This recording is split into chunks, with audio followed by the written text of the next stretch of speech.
ಮುನ್ಸೂಚನೆಯನ್ನು ಕೂಡ ಹೇಳುತ್ತೆ ಹಂಗೆ.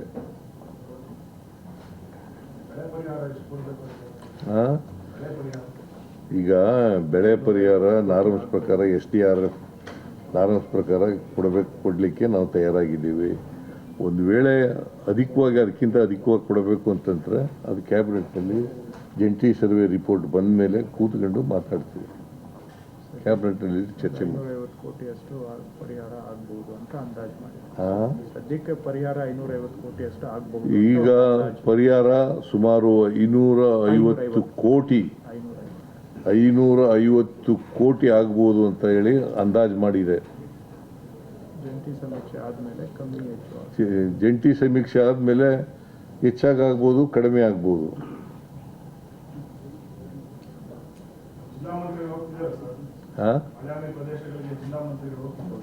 ಎಲ್ಲ ಹೋಗ್ತೀವಿ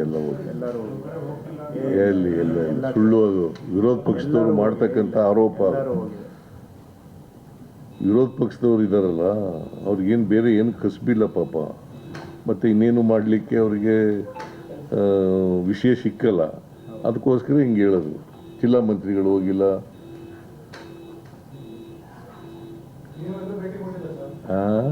ಕೆಲವು ಜಿಲ್ಲೆಗಳಿಗೆ ಭೇಟಿ ಕೊಟ್ಟಿದ್ದೀನಿ. ಎಲ್ಲ ಜಿಲ್ಲೆಗಳಿಗೂ ಕೊಟ್ಟಿಲ್ಲ, ಕೆಲವು ಜಿಲ್ಲೆಗಳಿಗೆ ಭೇಟಿ ಕೊಟ್ಟಿದ್ದೀನಿ.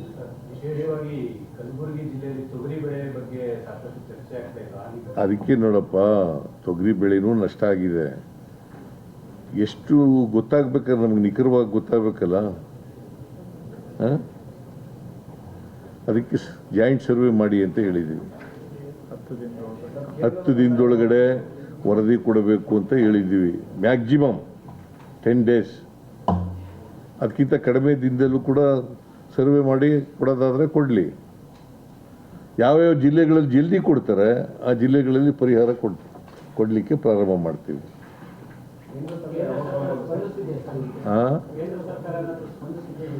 ಕೇಂದ್ರ ಸರ್ಕಾರ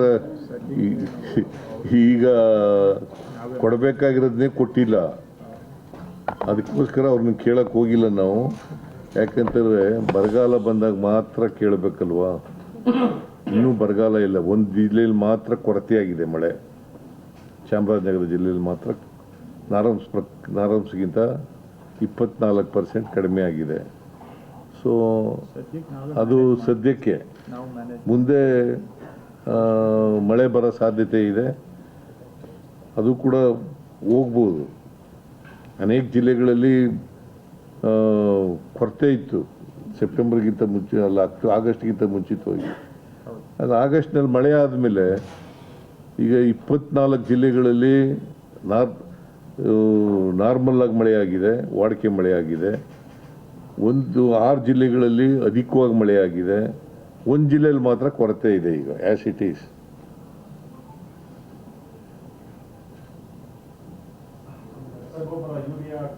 ಅವೆಲ್ಲ ಏನು ಯಾವುದು ತೊಂದರೆ ಇಲ್ಲ.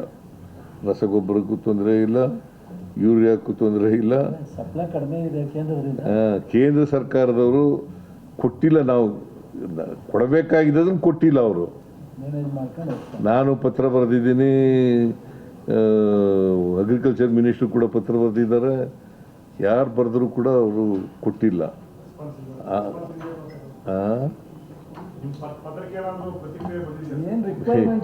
ಉತ್ತರನೇ ಕೊಟ್ಟಿಲ್ಲ ನನಗೆ. ಉತ್ತರನೇ ಕೊಟ್ಟಿಲ್ಲ. ಕೇಂದ್ರ ಸರ್ಕಾರ ಇದೆಯಲ್ಲ, ಒಂದು ರೀತಿ ಅವರಿಗೆ ಸ್ಪಂದಿಸ್ತಕ್ಕಂಥ ಗುಣ ಇಲ್ಲ ಅವ್ರಿಗೆ. ನಾವು ಫೆಡರಲ್ ಸ್ಟ್ರಕ್ಚರ್ನಲ್ಲಿ ಇರ್ತಕ್ಕಂಥದ್ದು. ಫೆಡರಲ್ ಸ್ಟ್ರಕ್ಚರ್ನಲ್ಲಿ ಕೂಡಲೇ ಉತ್ತರ ಕೊಡ್ತಕ್ಕಂಥ ಪ್ರವೃತ್ತಿಯನ್ನು ಬೆಳೆಸ್ಕೊಳ್ತಕ್ಕಂಥದ್ದು, ಅದು ಆ ಗುಣ ಇರ್ತಕ್ಕಂಥದ್ದು ಸ್ವಾಭಾವಿಕವಾಗಿರಬೇಕಾಗಿರೋದು. ಆದರೆ ಸ್ಪಂದಿಸಿಲ್ಲ.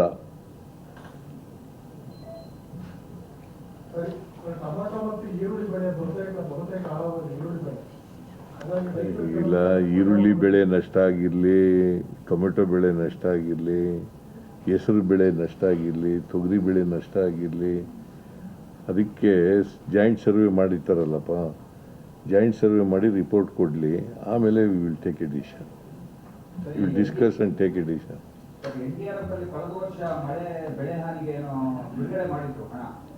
ಕೇಂದ್ರ ಸರ್ಕಾರದಿಂದ ಅದು ಎಲ್ಲ ಬಿಡುಗಡೆ ಮಾಡಿದ್ದಾರೆ ಸರ್ ಅಥವಾ ಇಲ್ಲ ಮಾಡಿ ಕೊಟ್ಟಿಲ್ಲ ಅಂತ ಇಲ್ಲೇ ನಾವು ಮೆಮೊರಾಂಡಮ್ ಕೊಟ್ಟಿದ್ವಲ್ಲ, ಹೋಗಿ ಇದ್ವಲ್ಲ ಸರ್, ಸುಪ್ರೀಂ ಕೋರ್ಟ್ ಹೋದ್ಮೇಲೆ ಬಂತಷ್ಟೇ.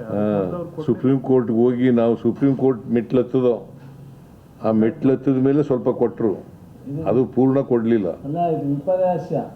ಬರಗಾಲಕ್ಕೆ ನಮ್ಮ ಕರ್ನಾಟಕದ ರಿಪೋರ್ಟು ನಮ್ಮ ಕಂದಾಯ ಸಚಿವರು ನಾನು ಖರ್ಗೆಯವರು 4 ಸರಿ ಹೋಗಿದ್ದೀವಿ. ಈ ಫಾರ್ಮೆಟಲ್ಲಿ ಇಡೀ ರಾಷ್ಟ್ರಕ್ಕೆ ಕೊಡಿ, ಕರ್ನಾಟಕ ಓನ್ಲಿ ಕರೆಕ್ಟಾಗಿ ಕೊಟ್ಟಿದೆ ರಿಪೋರ್ಟನ್ನು ಅಂತ ಹೇಳಿದರು. ಅಫಿಷಿಯಲ್ ಬಂದು ರಿಪೋರ್ಟ್ ತೊಗೊಂಡೋಗಿ ಸಬ್ಮಿಟ್ ಮಾಡಿದ್ರು. ಸೊ ಅಲ್ಲಿ ಚೇರ್ಮನ್ಶಿಪ್ ಇರೋದು ಇವರು ಅಮಿತ್ ಶಾ ಒಂದು ಮೀಟಿಂಗ್ ಮಾಡಲಿಲ್ಲ. ಆಮೇಲೆ ಕೋರ್ಟಿಗೆ ಹೋಗಿ ಕೋರ್ಟಿಂದ 3,454 ಕೋಟಿ ಕೋರ್ಟಿಂದ ಡೈರೆಕ್ಷನ್ ಕೊಟ್ಮೇಲೆ ಕೊಟ್ಟರು. ದುರಂತ. Okay, thank you.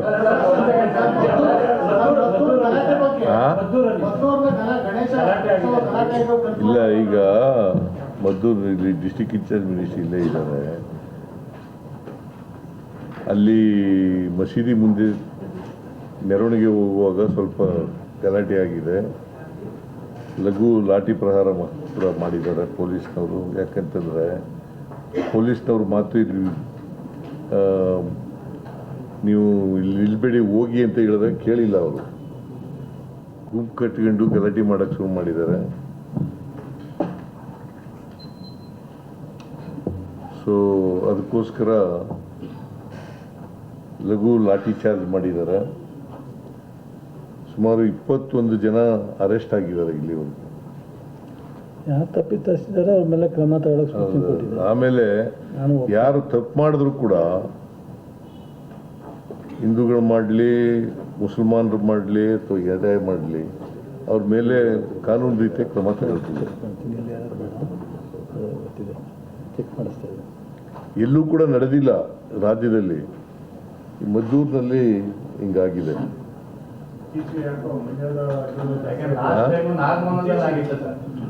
Last year ಆಗಿತ್ತು ರೀ. ಈ ವರ್ಷ ನಾಗಮಂಗಲದಲ್ಲಿ ಆಗಿಲ್ಲ. ಈಗ BJP-ಅವ್ರಿಗೆ ನೆಲೆ ಇಲ್ಲ. ಕಮ್ಯುನಲ್ ಇಶ್ಯೂ ಬಿಟ್ಟರೆ ಇನ್ಯಾವುದೋ ಅವ್ರಿಗೆ ಇಶ್ಯೂ ಇಲ್ಲ. ಅಸೆಂಬ್ಲಿಲಿ ನೋಡಿದ್ರಿ ನೀವೇ. ಅವ್ರಿಗೆ ಏನಾದ್ರು ಮಾಡಿ ಪಾರ್ಟಿ ಕಟ್ಟಕ್ಕೆ ಇದೊಂದು ಉಪಯೋಗಿಸ್ಬೇಕು ಅಂತ. ನಮಗೆ ನಾವು ಅದೇ ಕಮ್ಯುನಲ್ಲಿಂದ ಪಾರ್ಟಿ ಕಟ್ಟಲ್ಲ. ಕಾಂಗ್ರೆಸ್ ಕಾರ್ಯಕ್ರಮ ಡೆವಲಪ್ಮೆಂಟ್ ಕಮ್ಯುನಲ್ನಿಂದ ಮಾಡಲೇಬಾರ್ದು. ಕೋಮುವಾದ ಅದು ಒಂದು ರಾಜಕೀಯ ಪಕ್ಷದ ಕೆಲಸ ಅಲ್ಲ. ಬಿಜೆಪಿ ಕಾಂಗ್ರೆಸ್ ಸರ್ಕಾರ ಬಂದಲ್ಲಿ ಹಿಂದೂಗಳು ನೆಮ್ಮದಿಯಾಗಿ ಹಬ್ಬ ಮಾಡಕ್ಕಾಗ್ತಾ ಇಲ್ಲ, ಹಿಂದೂಗಳು ನೆಮ್ಮದಿಯಾಗಿ ಹಬ್ಬ ಮಾಡಕ್ಕಾಗ್ತಾ ಇಲ್ಲ ಅಂತ ಹೇಳ್ತಾ ಇದ್ದಾರೆ ಬಿಜೆಪಿ. ನಾವೆಲ್ಲ ಯಾರುತ್ತೆ ಇಲ್ಲೆಲ್ಲ ಗಲಾಟೆ ಆಗಿದೆಯಪ್ಪ ಗೊತ್ತಾ? ಹೇಳಿದ್ರ ನೆಮ್ಮದಿ ಕೆಡಿಸ್ತಾ ಇರೋದು ಅವರೇ. ಏನಾದರೂ ಸಮಾಜದಲ್ಲಿ ನೆಮ್ಮದಿ ಕೆಡಿಸಿದ್ರೆ ಅವರೇ ಕೆಡಿಸೋದು. ನೆಮ್ಮದಿನ ಕೆಡಿಸಿದ್ರೆ ಸರ್, ಇರೋ ನೆಮ್ಮದಿನ ಅವರೇ ಕುಮಾರಸ್ವಾಮಿ ಕೇಂದ್ರ ಸಚಿವರು ಸರ್ಕಾರದ ಪತನದ ಹಾದಿ ಹಿಡಿದಿದೆ ಯಾವಾಗಲೂ ಹೇಳ್ತಾರೆ ಬಿಡ. ಸದ್ಯ ಪಾಪ ಅವರು ಪಕ್ಷ ಪತನ ಹಾದಿ ಹಿಡಿದೆ ಅಂತ ನೋಡ್ಕೊಳ್ಳಿ.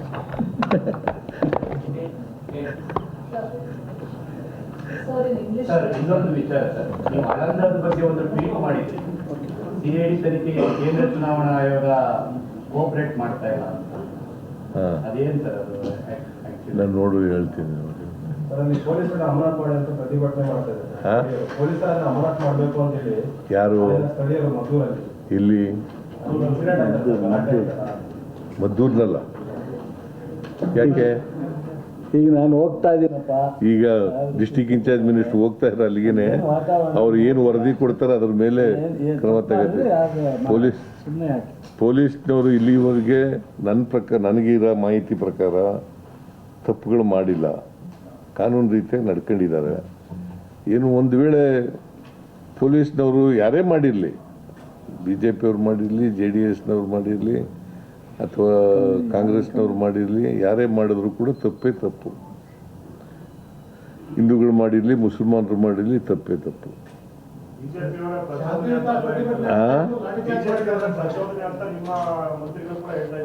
ಏನ ಬಿಜೆಪಿ ಅವರ ಪ್ರಚೋದನೆ ಇದೆ ಕೋಮು ಗಲಾಟೆಯಲ್ಲಿ. ಇವತ್ತು ಸಂಜೆ ಬಿಜೆಪಿ ಅವರು ಮತ್ತೆ JDS ಅವರು ಕೂಡ ಅಲ್ಲಿ ಪ್ರತಿಭಟನೆ ಮಾಡೋದಕ್ಕೆ ಹೋಗ್ತಾ ಇದ್ದಾರೆ. ಅದು ಒಂದು ರೀತಿ ಪ್ರಚೋದನೆ ಮಾಡ್ದಂಗೆ ನೋಡಪ್ಪ, ನಿನ್ನೆ ನಡೆದಿದೆ ಘಟನೆ. ಅದರಲ್ಲಿ ಮುಲಾಜಿಲ್ಲದೆ CM ಅವರು ಸೂಚನೆ ಕೊಟ್ಟವ್ರೆ. ನಾನು ಹೇಳಿದ್ದೀನಿ, ಈಗಾಗಲೇ 21 ಜನ ಅರೆಸ್ಟ್ ಮಾಡಿದ್ದೀನಿ. ಯಾವುದೇ ಕಾರಣಕ್ಕೆ ಅದು ಯಾವುದೇ ಜನ ಇರಲಿ ತಪ್ಪು ಮಾಡಿದವ್ರ ಮೇಲೆ ಕ್ರಮ ತಗೊಳ್ಳಿಕ್ಕೆ ಸರ್ಕಾರ ಹಿಂದೆ ಮುಂದೆ ನೋಡಿಲ್ಲ. ಇವತ್ತು ಪ್ರತಿಭಟನೆ ಮಾಡಲಿ, ಮೆಮೊರಂಡಮ್ ಕೊಡಲಿ, ಹೆಚ್ಚಿನ ತನಿಖೆ ಆಗಲಿ ಅಥವಾ ಹೆಚ್ಚಿನ ಇನ್ನೇನಾದರೂ ಇದ್ದರೆ ಕ್ರಮಕ್ಕೆ ಅವರು ಕೊಡಲಿ. ಅದು ಬಿಟ್ಟು ಇವತ್ತು ಅನಾವಶ್ಯಕವಾದಂಥ ರೀತಿಯಲ್ಲಿ ಲೀಡ್ರ್ಗಳೆಲ್ಲ ಪ್ರವಾಕ್ ಮಾಡೋದಿಲ್ಲ. ನಿನ್ನೆ ನಡೆದಿರ್ತಕ್ಕಂಥ ಇನ್ಸಿಡೆಂಟ್ ಮೇಲೆ ಜಿಲ್ಲಾಡಳಿತ, ಇಲಾಖೆ ಮತ್ತು ಸರ್ಕಾರ ಎಲ್ಲ ರೀತಿಯಲ್ಲಿ ಕ್ರಮ ತಗೊಳ್ಳಿಕ್ಕೆ ಮುಂದಾಗಿದೆ. ಇವತ್ತು ಅನಾವಶ್ಯಕವಾಗಿ ಪ್ರತಿಭಟನೆ ಮಾಡ್ತಾ ಇದೆಯಲ್ಲ, ಅದು ಪ್ರಚೋದನೆ ಇಲ್ಲದೆ ಇನ್ನೇನು ಹೇಳಕ್ಕೆ ಒಂದು ಮೆಮೊರಂಡಮ್ ಕೊಡಲಿ, ತೊಂದರೆ ಇಲ್ಲ, ಬೇಡ ಅಂತ ಹೇಳಲ್ಲ. ಅಥವಾ ಇಲ್ಲ ಜಿಲ್ಲಾಡಳಿತಕ್ಕೆ ಫೋನ್ ಮಾಡಿ ಅಶೋಕರಾಗಲಿ ಇನ್ನೊಬ್ಬರಾಗಲಿ ಈ ಥರ ನಡೆದಿದೆ, ಕ್ರಮ ತಗೊಳ್ಳಿ, ಎನ್ಕ್ವೈರಿ ಮಾಡಿ ಅಂತ ಹೇಳಿ, ಅದಕ್ಕೆ ತಪ್ಪು ಅಂತ ಹೇಳಲ್ಲ. ಬಟ್ ಅದನ್ನೇ ಒಂದು ಬೇರೆ ರೀತಿಯಲ್ಲಿ ಅವ್ರು ಕ್ರಿಯೇಟ್ ಮಾಡೋದು. ನೋಡಪ್ಪ, BJP ಅವ್ರು ಇದಾರಲ್ಲ, ಪ್ರಚೋದನೆ ಮಾಡೋದ್ರಲ್ಲಿ ನಿಸ್ಸೀಮರು, ನೆಮ್ಮದಿ ಹಾಳು ಮಾಡೋದ್ರಲ್ಲಿ ನಿಸ್ಸೀಮರು. ಇಂಥದ್ದೇ ಈಗ ಅನಗತ್ಯವಾಗಿ ಗುಂಪು ಸೇರೋದು, ಗಲಾಟೆ ಮಾಡೋದು, ಇದನ್ನ ಮಾಡಿಸು ಹಿಂದ್ಗಡೆ ಇರ್ತಕ್ಕಂಥವ್ರು ಯಾರೇ ಆದರೂ ಕೂಡ ಇವ್ರ ಮೇಲೆ ಕಠಿಣವಾದಂಥ ಕ್ರಮ ತಗೊಳ್ತೀವಿ. ಈಗ ಡಿಸ್ಟ್ರಿಕ್ಟ್ ಇನ್ಚಾರ್ಜ್ ಮಿನಿಸ್ಟ್ರು ಹೋಗ್ತಾ ಇದ್ದಾರೆ ಮದ್ದೂರಿಗೆ. ಮದ್ದೂರಿನಲ್ಲಿ ಹೋಗಿ ಆ ಪರಿಸ್ಥಿತಿಯನ್ನು ಅವಲೋಕನ ಮಾಡಿ ಏನು ವರದಿ ಕೊಡ್ತಾರೆ ಅದರ ಮೇಲೆ ಕ್ರಮ ತಗೊಳ್ತೀವಿ. ಒಂದು ಬಾವುಟ ಕಟ್ಟಿದ್ರು, ಬಾವುಟ ಇಜ್ಜತ್ ಕಾರಣಕ್ಕೋಸ್ಕರ ಪೊಲೀಸರು ಮುನ್ನೆಚ್ಚರಿಕೆ ಕ್ರಮ ಕೈಗೊಂಡ್ರೆ ಈ ಸಮಸ್ಯೆ ಆಗ್ತಿಲ್ಲಲ್ಲ ಸರ್? ಯಾವುದು ಮೆರವಣಿಗೆ ಸಂದರ್ಭದಲ್ಲಿ ಈದ್ ಮಿಲಾದ್ ಬಾವುಟ ಕಟ್ಟಿರುವ ಬಾವುಟ ತೆರವು ಮಾಡಿದ ಸಂದರ್ಭದಲ್ಲಿ ಪೊಲೀಸರು ಮುನ್ನೆಚ್ಚರಿಕೆ ಕ್ರಮ ಕೈಗೊಂಡಿದ್ರು. ಯಾವಾಗ ಕಟ್ಟಿದ್ರು ಏನು ಇವ್ರು ಮೆರವಣಿಗೆ ಮಾಡ್ತಾರೆ ಅಂತ ಕಟ್ಟಿದ್ರು ಅಂತ ಮೊದಲೇ ಕಟ್ಟಿದ್ರು, ಅದು ತೆರವು ಮಾಡೋ ಸಂದರ್ಭದಲ್ಲಿ ಆಗಿದೆ. ಪೊಲೀಸರು ಮುನ್ನೆಚ್ಚರಿಕೆ ತಗೊಂಡ್ರೆ ಸಮಸ್ಯೆ ಆಗ್ತಿರ್ಲಿಲ್ಲ. ಏನಿಲ್ಲ, ನೋಡೋಣ. ವರದಿ ಪೂರ್ಣ ವರದಿ ಬಂದ ಮೇಲೆ ತೀರ್ಮಾನ ಮಾಡ್ತೀವಿ. ಕೋರ್ಟ್ ಮೊರೆ ಹೋಗಿದ್ದಾರೆ ಸರ್, ಬಾನು ಮುಷ್ತಾಕ್ ಅವರು. ಹಾಂ, ಪ್ರತಾಪ್ ಸಿಂಹ ಅವರು ಕೋರ್ಟ್ ಮೊರೆ ಹೋಗಿದ್ದಾರೆ. ಕೋರ್ಟ್ನಲ್ಲಿ ತೀರ್ಮಾನ ಮಾಡಲಿ. ಈಗ ಇವತ್ತಿನವರಿಗೆ ಇವರು ನಿಜಾರ್ ಅಹಮದ್ ಇದ್ದಾಗ ಕೋರ್ಟ್ಗೆ ಹೋಗಿಲ್ಲ. ಇಸ್ಮಾಯಿಲು, ಮಿರ್ಜಾ ಇಸ್ಮಾಯಿಲು ಮೆರವಣಿಗೆ ಆದಾಗ ಕೋರ್ಟ್ಗೆ ಹೋಗಿಲ್ಲ. ಆಮೇಲೆ ಹೈದರಾಲಿ ಟಿಪ್ಪು ಮಾಡಿದಾಗ ಹೋಗಲಿಲ್ಲ. ಈಗ ಹೋಗಿದ್ದಾರೆ. ಬಹುಶಃ ಅವರು ಪಾರ್ಟಿನ ನೆಗ್ಲೆಕ್ಟ್ ಆಗಿಬಿಟ್ಟಿದ್ದಾರಲ್ಲ, ಪ್ರಚಾರಕ್ಕೋಸ್ಕರ ಮಾಡಿರ್ಬೋದು. Okay, thank you. ಬಿಡಮ್ಮ, ನೀನು ಒಬ್ಳಿಗೋಸ್ಕರ ನಾನು ಇಂಗ್ಲೀಷ್ನಲ್ಲಿ ಹೇಳ್ತಾ ಕೂತ್ಕೊಳ್ಳೋಕ್ಕಾಗಲ್ಲ, ಕನ್ನಡದಲ್ಲಿ